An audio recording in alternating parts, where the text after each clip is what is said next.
Kia ora and welcome back to the show. We have a fantastic marketer with us today, an awesome human being and a great member of the New Zealand B2B marketing community. We have Sobia Mughal from Trade Me with us in the studio here today. So in case you don't know Sobia, you should.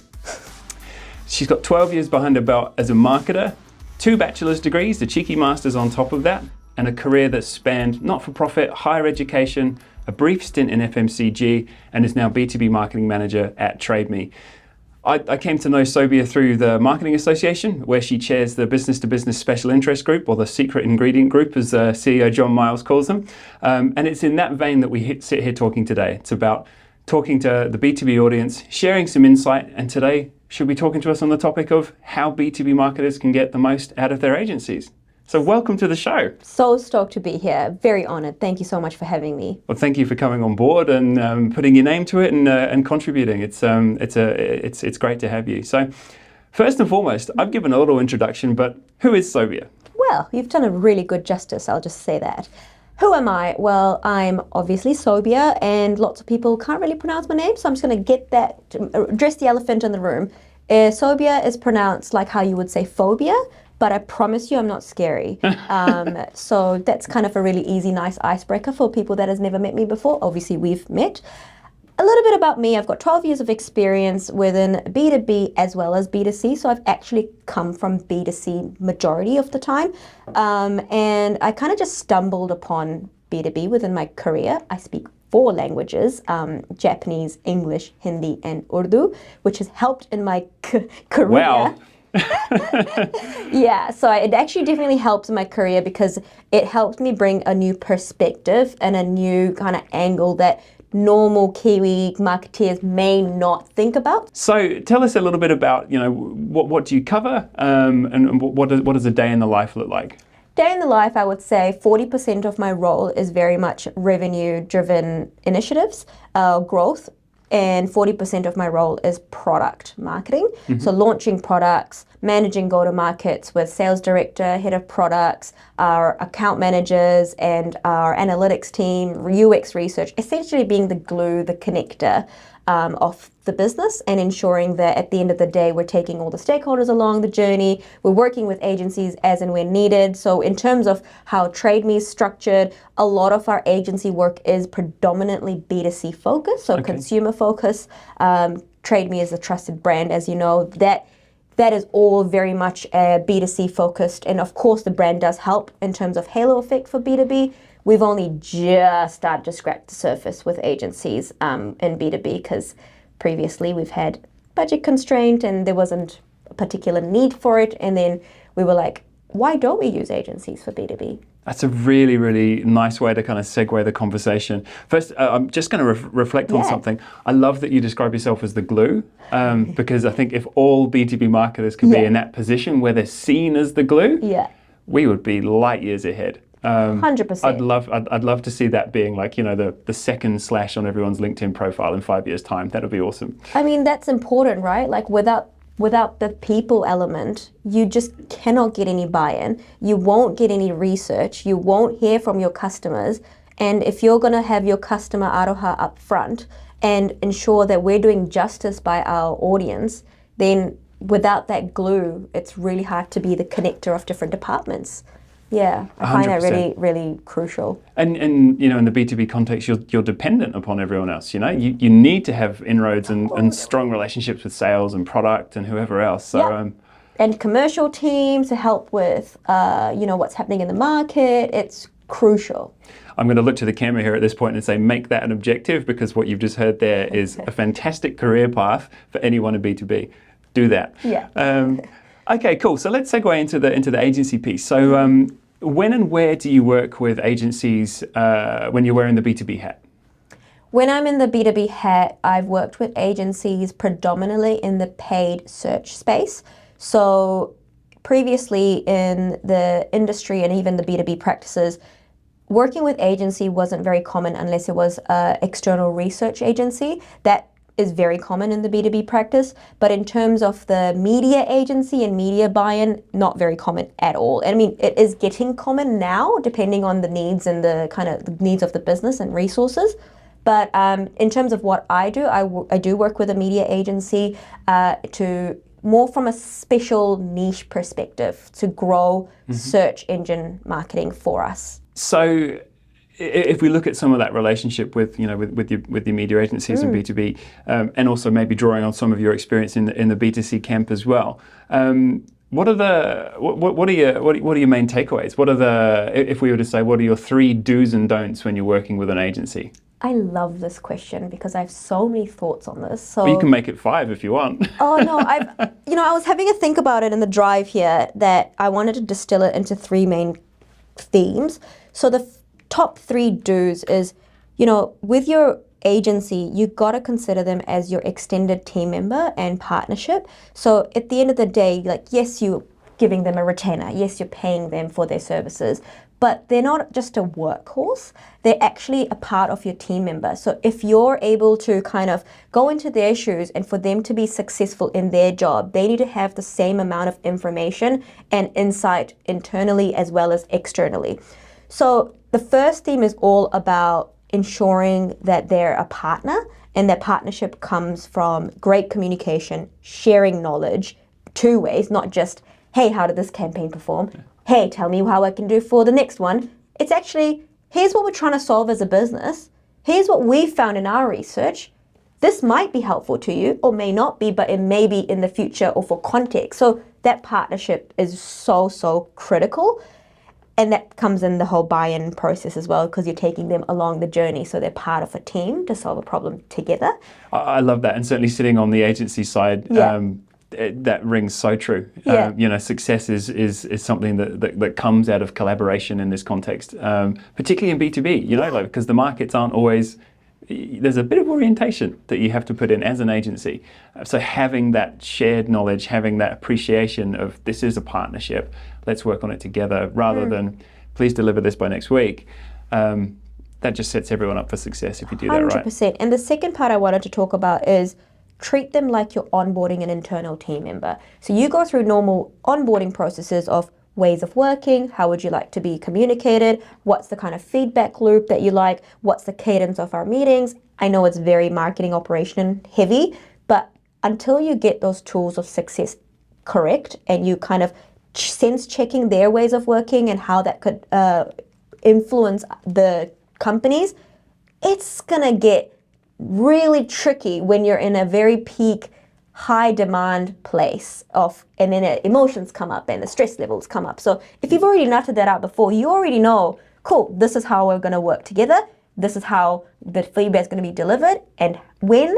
And that's, marketing operation, ways of working, just having those conversations up front is super key. It's one of those things that if you remove the guesswork from the communications and feedback piece, and you know that at this point in time, at this cadence, you're going to expect a touch point, it just means that all the time in between you're not stressing. Exactly. Because you know it's coming, and I think if you can do that, then you kind of take some of the fear and the guesswork out of stuff happening outside of the 4 walls. 100%. Do they prefer to communicate on Slack? Is it email? Is it a phone call? Like all of these conversations, it may seem very minor, but it's actually quite important to have them upfront early on, not while the work is happening.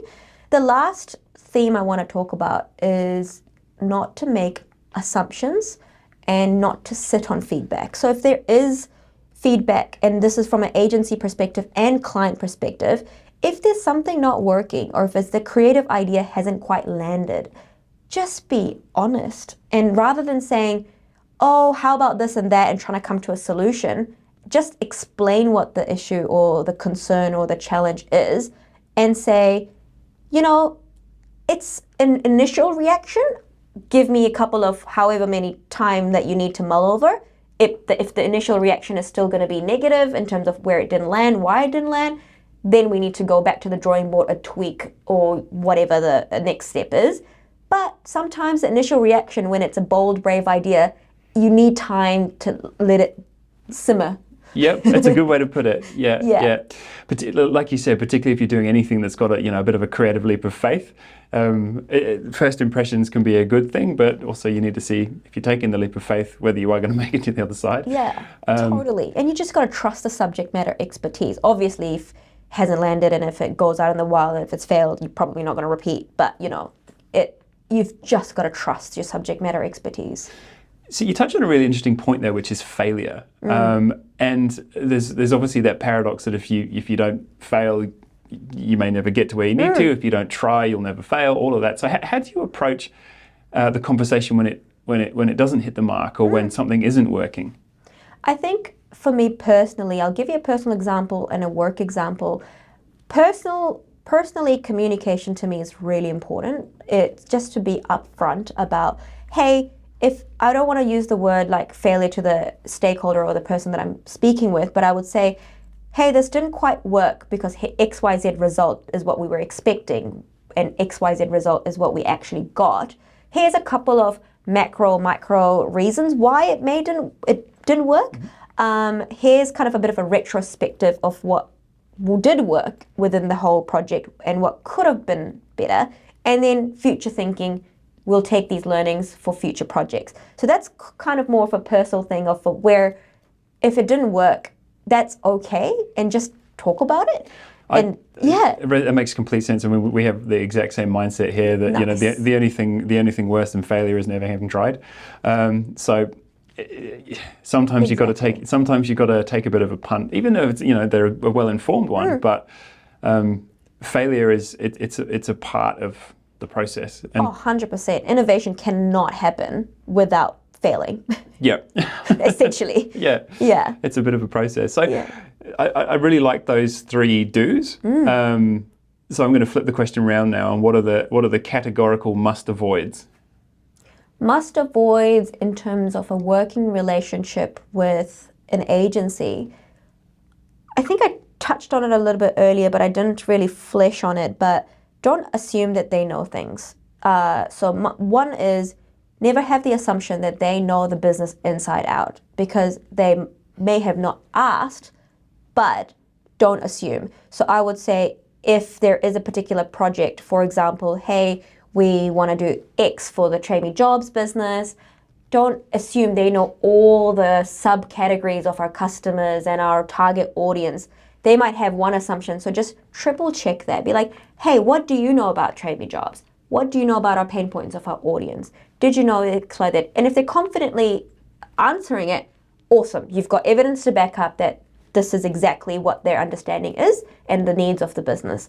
If it's like, oh, I think it's this, then I'm like, oh, there's also XYZ group too. So having that never assume mindset clarifies. And you'd hope on the agency side as well that you've got that curiosity, or you've got that I guess lack of fear in saying we need to go through the personas. Okay, that one may be one, but who else is in the mix? So what do you do if those questions aren't forthcoming? I think to me, a lot of the times agencies are really time poor, and they obviously have got such a strict deadline. I mean, to sometimes the client's fault, but such a strict deadline to be more outcome focused, that maybe the discovery time or discovery phase have been squished, which means they've had to absorb a lot of information very quickly. So that's an art in itself, to absorb a lot of information quickly, filter in what's important, what's not, what's fluff. Yeah, it's really hard. Yeah, it is a huge art, I think. But if it's not really forthcoming, it's more around the sense check of, cool, this is what I'd expect. Did you understand that? Or is there a layer of information missing? Or what's a nice to know data point from an agency perspective?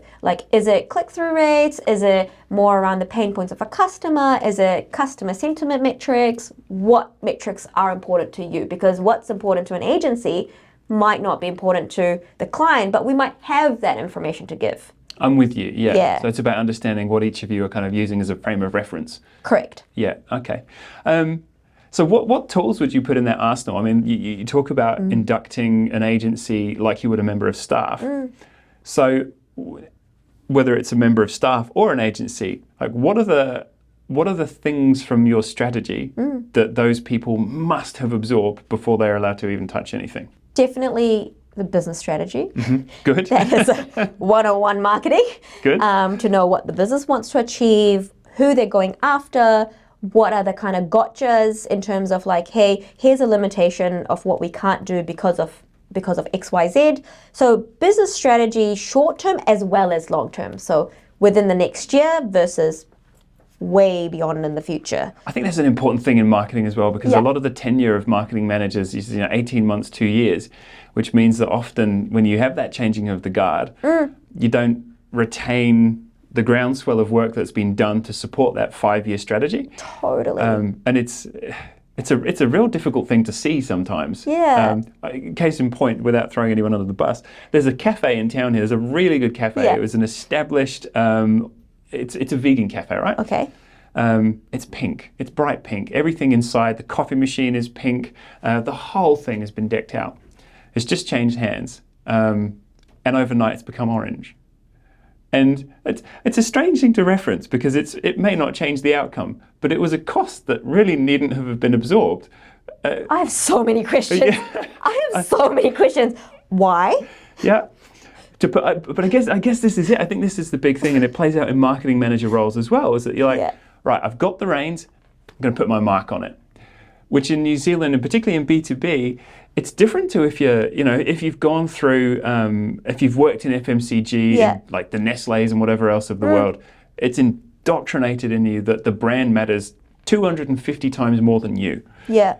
But I think maybe in B2B in New Zealand, it's about, often it can be about making my mark and putting my stamp on things. Look, it's going to sound controversial, but I'm going to say it. Putting a mark on your things, great, but let your work speak for it. And also, you can't do good quality work unless you've had time to absorb the environment, the people. You got to assess, what do we have, what do we not have in terms of resources, in terms of skill set and strengths. What do we not have, and where can we fill those gaps? Until you have that observation, and as a newly marketer entering any company or organization, you want to be like, cool, I want to change this and this and this and this, which is great enthusiasm, but hey, there might be actually a reason why it's not been done before. Just take a deep breath, observe, and just absorb and observe is probably the two main things before making the changes. And if it's a big change, sense check, test, trial. And it's a good segue then to talk about the agency role. Yeah. Because I think when you are in that mode, and you are, we've used the phrase ripping the Band-Aid on past podcasts, but if you are looking to course correct and change the nature of what you're working with, I think an agency there can give you a really, really good bit of, maybe sobering reality that says, don't hold the wheel. This piece is good. Yeah. I mean, and not every agency would do that. Every agency some agencies would come in and be like, cool, we're going to change this now. And I'm like, that's cool if that's the need and, effort versus impact, but not everything needs to change. But if it is, it's got to be considered change. It's so true. Change is an easy thing to want. And who doesn't get excited about a new shiny PowerPoint presentation of how the new thing's going to look? It's so easy to get, excited about. But like you said, there's definitely more layers there, and particularly when it comes to the rest of the people that you glue together as the B2B marketer. We touched earlier on that role of being the glue that binds. So how do you then approach, for example, if you're working with an agency and your sales team or your product team have got no affinity, they don't know who they are, how do you manage we'll use the example of a big, bold, creative move. How do you manage buy-in when people don't necessarily know what you know about the agency or the people within it? I filter a lot. As a marketeer, agency language with a client versus marketeer's language internally is a completely different language. So hence why the filter. How I get buy-in is just being upfront and transparent with your stakeholders to be like, hey, we know here's where we want to be in terms of the business. Here's what we can currently do with the pot of budget that we have or the pot of resources that we have. In order to make the most material impact, this agency can help because that's their bread and butter. That's their special niche and subject matter expertise that we don't have the time nor the budget to do so. And even if it's part of a professional development program internally that they might want to go into, so for example, paid search, then that's going to take time because it's an art, right? You've got to know and you've got to be practicing it for a while. So you're actually tapping into the expertise, not just the doer. So internally, to get buy-in to get an agency on board or to get more resources for an agency, it would be like, great, here's what I'd like to achieve, here's what I need, and if there's any kind of challenges around that, then it's like, great, let's do a test and learn approach. Give me 3 months and I'll produce X converted leads or whatever the success metric is for the business. And if it doesn't work out, that's cool, pull it right back. So that you're lowering the risk and you're mitigating that upfront. So the senior leaders are more likely to get the buy-in by doing that because you've got a backup, thorough plan. And you're so right in talking about mitigating risk, because always bringing in a new variable comes with risk. And I really like that approach. You're like, make it controllable. Yeah. You know, I'm not talking about like signing up a 3-year program with someone who we've never worked with before. It's like, no. The risk is controlled to this. Yeah. And we can all wear that. Exactly. And if it's successful, great. Let the work speak for itself. You know, like that's exactly what we would do in any approach that we take is fail fast, learn fast. That's awesome. So I'm going to flip that and say that's a really, really solid approach to performance work, bottom of funnel, lead generate, whatever we're talking about there. If it's a tight metric, what about brand? Oh, I love that. Okay, so there's 2 ways to look at it. Brand isn't a short-term goal. It's a long-term goal. If you have brand affiliation, if you have brand loyalty, the customers will come. But if you don't have confidence, and there's a Google article that's just been, Google research that has been published recently, is if there's no confidence in the brand, then they're less likely to repeat purchase from you, period. That confidence and the trust element for a brand is so important. And it gets overlooked in B2B so much because B2B is always bottom of the funnel because of the lack of resources, right? Yep. B2C, it's always brand, consideration, conversion. B2B is like, don't have resources for the top of funnel. Let's drive all our resources in bottom of the funnel. And you know what? Sometimes for short term, it will work. But if we're thinking long term, you gotta come up the funnel. Yeah. I'm so with you on that. I mean, even for all the research that gets published, you know, the 95-5 rule and everything else that goes with that, it's still B2B businesses, I think, not necessarily the marketers, but the broader businesses themselves, they still have a way to go in adopting that. Yeah. But it's ironic because when you talk to a salesperson, there's nothing that a salesperson hates worse than turning up as a stranger. Yeah. You know, having to pitch that, having to just like bash their way through the door and explain who they are and justify it. And I'm sorry, it's expensive, but what you're talking about there is build the trust in advance, and that piece actually just happens. Totally agree with you on that one. It's not that the race is run, but certainly that trust factor is a huge component of good and successful B2B marketing. And the brand also comes with how do you affiliate with the brand? Like, what does this brand make you feel? So the important part, and this is very, very similar to B2C, but again, at the end of the day, B2B, we're marketing to human beings. B2C, we're marketing to human beings. They will resonate and feel this very similar thing. So let's just get that out of the way. And so what I was going to go with that thought was, in B2B, what the brand makes you feel, if you affiliate that, oh, this particular brand has given me value and made me do my job better, or made me look good in front of a boss, or made me develop my career, or made me processes and platforms that's easier to do my job, that's immediately a positive affiliation towards the brand. So if you can articulate that in your value messaging or positioning, you're halfway there. I couldn't agree with you more on that. Yeah. But it's interesting because in B2C, it's almost enough to have an emotional claim. You know, Coke is refreshing, I will drink one. Yeah. But what I see sometimes in the B2B context is that people have the emotions. Of course they do. Yeah. They're human beings and you cannot switch it off. It's not enough. They'll always second guess. They'll always try, well, I know this feels right, but how do I justify that? Because of that, you know, that classic sort of 3 quotes mindset of, oh, okay, it's lovely that you want to work with these guys. What are the other guys priced at? It's because of the investment. It's because of the risk factor, because in B2B, traditionally, the consumer life cycle stage is longer. The decision making is longer. Yep. There's a lot more touch points and untrackable touch points that we as marketeers will never see. Like, you won't see whether I've gone in Slack and spoke about a brand. I'm like, oh my God, this amazing brand, blah, blah, blah. Like, no one told me to do it. I just did it because I noticed it and I thought it was great. And I talked about it, and that immediately is untracked, that conversation privately or WhatsApp conversation. Yeah.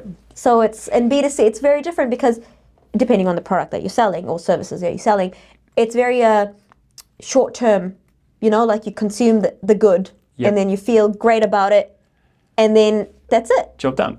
Yeah, You don't B2B, it's harder. It is. Yeah. And particularly because you kind of have to sell across the boardroom table, I love all of the stuff that comes out of the B2B Institute, but when you look at things like the 95-5 rule and that split, the 60-40 split of long versus short, all of that stuff, it's all well and good, I think, to try and saturate the market and make sure that everyone who's around the table has got that same emotional affinity. But it's also unrealistic a lot of the time. Very unrealistic. You cannot please one particular crowd and not the other. So you've just got to be confident in your decision and see what's best for you and the company's goals. And maybe it's calculated risk. Yep. So you've just got to work closely with the commercial team to kind of see impact and effort. I always think of it as appealing to the head as well as to the heart. Yep. Because people have this almost innate response in business-to-business buying, which is, I've got a gut instinct, but that's not enough. Totally. It's like, is this going to commercially make sense? Yeah. What is this going to look like? You become very calculated. You almost have to give them the weaponry to justify to everyone else why they're feeling what they feel. Oh yeah, like a template of here's how you can get a buy-in from your boss. Well, that sounds like a lead magnet. Yeah, A great piece of lead gen work. Let's do that. A lot of people do that out in the world. Yeah. I was I think I was approached by a couple of software companies, and it was I downloaded a report, and they were like, "You've downloaded a report," and I'm like, "Yep, I did." And I think a couple of weeks later, I got an email, here's a template to take to your boss if you want to use this ever. And I'm like, good on you for trying. Yeah. I mean, there's 6 more of you in my inbox today, unfortunately, and I'm going to put all of you in spam. But Totally. Exactly. But good on you for trying, because out of the however many people that they've sent, one might convert. And that one conversion might be worth millions. You never know. Exactly. It's definitely a long game with some of that stuff, for sure. Oh, yeah. Yeah. So in terms of like working with an agency in the B2B context, do you find that there are differences in outlook between do people get the B2B mindset, or what are the gaps that are kind of missing on agency side? Oh gosh. And maybe what a juicy question. Very juicy, very controversial, because I have thoughts on this. It comes down to education and exposure. As graduates in any educational university or any polytech or wherever you get information from, you get taught marketing. You get taught the creative B2C, like integrated marketing approach and the really fancy agency stuff that B2C do a really good job on. What they don't get taught is the full spectrum of marketing, unfortunately, and that's where they're lacking in terms of B2B mindset. And therefore, universities and schools have pumped out capable marketeers geared more towards B2C because the theory of B2B isn't taught. And I'm not a big believer on only theory, don't get me wrong, even though I'm an academic nerd. I'm a big believer of take that theory, put it into practice, and then use that to marry them two together. So what I don't see in B2B agencies, well, agencies in general, is within the agency, and maybe it's because I don't have that much exposure, so it could just be a personal me thing, is that they don't really see the complexity of a B2B audience or pain points or the internal struggles that a B2C would. So I think there is a little bit more educational process involved as a client. But having said that, it's really hard to context switch. I do. I know exactly what you mean in Yeah. terms of that. It's a different mindset. There's a lot of crossover, but it's at the far ends of the bell curve that it's so wildly different, I think. Yeah, like you might be talking to the same people, or maybe you're using the same channels because B2B customers are also commuting on their phone and using social media or whatever. But it's just a different long-term game versus a short-term game. I hear what you're saying. I'm just going to pick up on the academic piece because I know that, like we said earlier on, 2 bachelor's degrees and a cheeky master's to your name. You've obviously learnt and absorbed a huge amount of information and learning and research. Where would you direct someone who wants to get up to speed fast with what good B2B marketing looks like? Honestly, shadow someone in a corporate organization, get your hands dirty, volunteer, go and speak to a B2B marketing, get mentored. Yeah, so definitely go and talk to a practitioner in B2B and see how their day-to-day is like. Can you follow them and shadow them for a little bit? Or just have a coffee catch up. Shout them a coffee for their time and talk about what that looks like and what kind of transferable skill set you need to be a B2B marketer and how different or similar it is. Because I'm not saying B2C marketing is better or B2B marketing is better. I'm just saying they're different and for rightful reasons. Yeah, and go and worship at the altar that you need to, so to speak. Go get exposure is what I'm saying. Go get educated is what I'm saying. You don't, and some of the theories that you do learn in the university, very transferable skills like communication skills. You need that everywhere. Presentation skills. You need that everywhere. So there's certain soft skills you do get taught, which is very much transferable. Otherwise, I guess I won't be here. No, that's true. But what I also pick up on in all of that is a bit of hustle. Oh, yeah. Like going and knocking on the door and being proactive and going and actually chasing that rather than, You've got to be curious. You've got to have hunger. Curiosity and hunger, it just they resonate so strongly with me. I've always considered myself someone who's curious, and it's a trait that I really value in other people. Nice. Particularly from the agency side as well. Like sitting here with the agency hat on. That first kind of month and a half, 2 months when you're like going through this learning curve like this and absorbing all this information, man, that's the fun stuff. Like obviously discovery is the fun stuff. I love discovery, as even for a marketer or client perspective. If there is like a problem to solve, and if I have time and space to do the discovery work, boy, I can get so much kick out of that. I'm with you. I'm completely with you. So again, talking about some of the education piece and then access and exposure. You chair the B2B Special Interest Group at the Marketing Association. Sure do. Tell us a little bit about what led you to doing that. What were your drivers to being in that seat? There's 2 main motivation for me. First of all, beginning of my B2B marketing career, I would look at my personal development growth. So I went in from a 50-50 role at the University of Auckland where I was actually 60% B2C, 40% B2B. And then I transitioned into the tech space for full-time B2B. And I'm like, oh, it's a different muscle that I'm using, which is great challenge. But I need to quickly learn and develop myself and learn from other peers. And then I Googled. And I didn't get much in New Zealand. There was great conferences and great learning opportunities in UK, in the States. In terms of product marketing, they really got it nailed now. We, as New Zealand, we haven't quite gotten there yet. We're getting there slowly but surely. So one of the reasons, and when I Googled, I came across the B2B community SIG group in Marketing Association. I'm like, oh, I can't get an education course, I can't go to a conference, that's cool.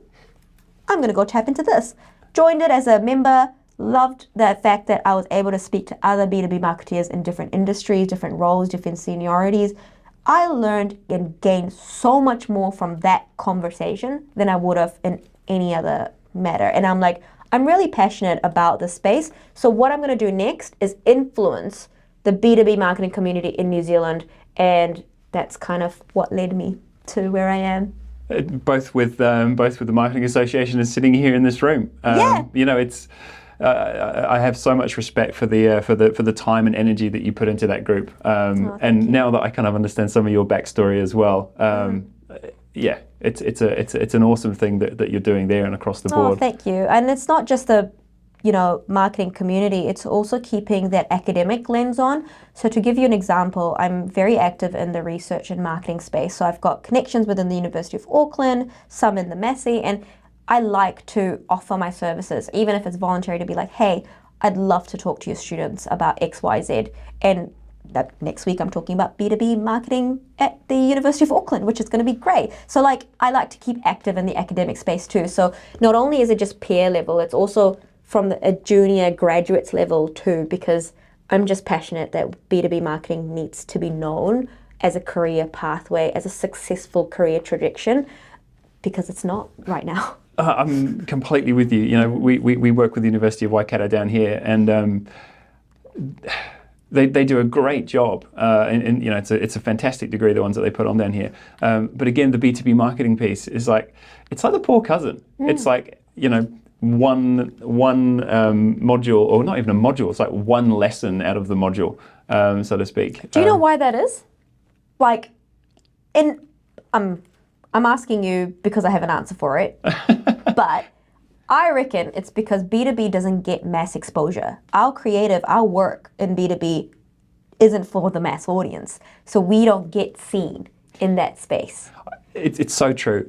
You can work. It's actually one of the things that I love about B2B though, is that you can be working with someone who is an absolute giant in their field. Yep. But the office next door has no idea what they do. Yep.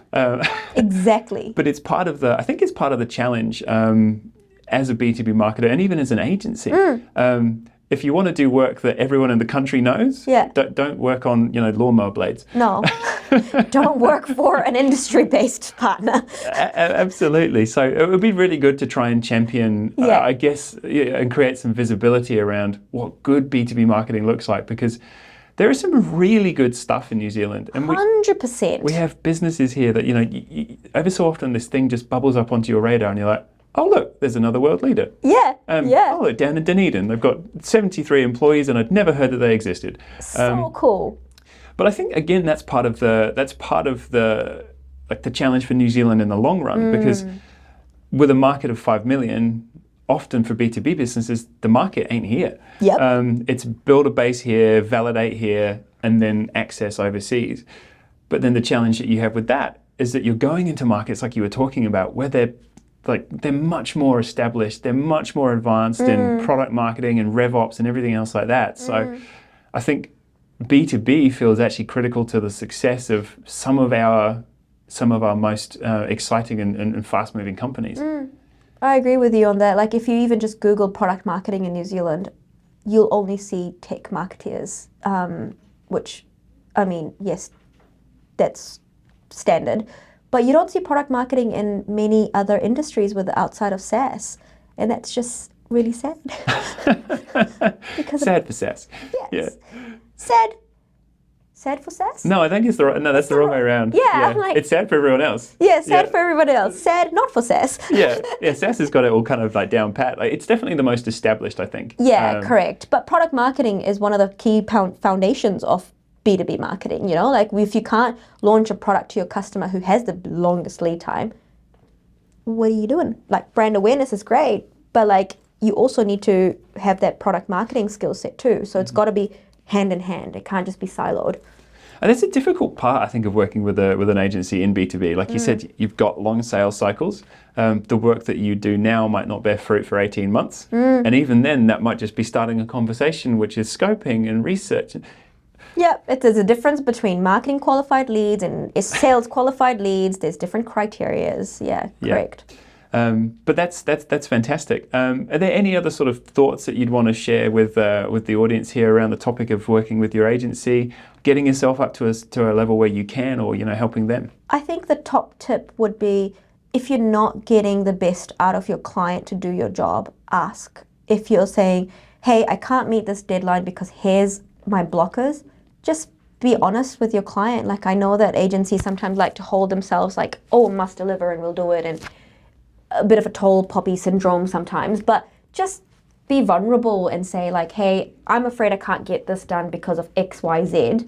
And then the client can actually help you prioritize and say, cool, this has a bigger impact, this one doesn't. So if we had to reshuffle it, here you go. And from a client perspective, whoever's watching, if you need, for example, a report by the end of the week, explain why, give them context so that they can go in the journey with you. So for example, I recently asked for a report from our B2B agency and said, hey, I need a report because I'm about to go pitch to our senior leadership about XYZ campaign, and so if it's successful and if it's going well, hopefully in the future I can get more buy-in or budget. So, give the why you need it.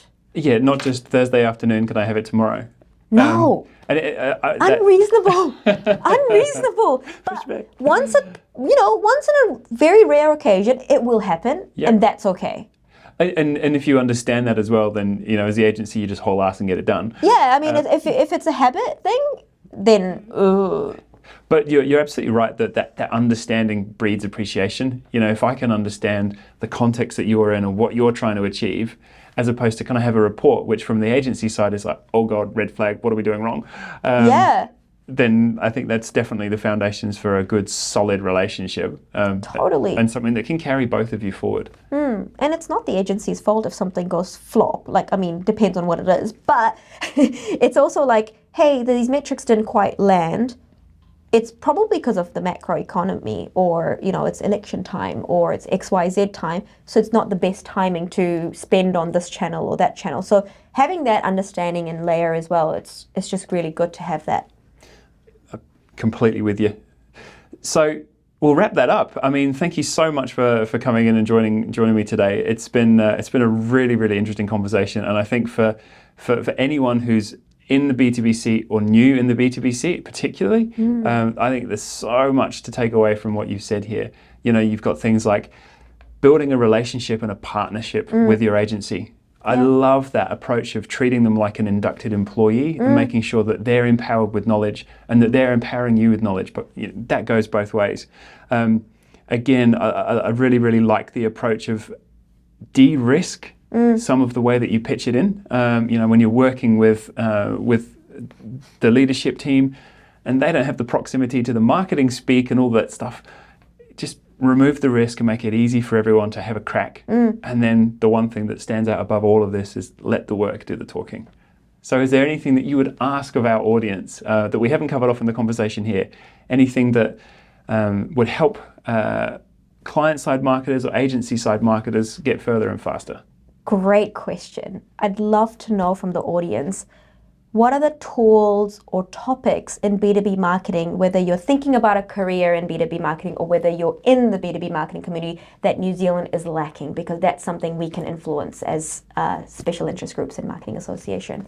So what you're hearing there is customer insight driving outcomes, and that's like the tenet of everything that we should all be doing as marketers. So that's a fantastic answer to that question. Had to put the plug in there, get some customer insights. Where would we be without them, hey? Yeah. Awesome. Thank you so much. You're welcome.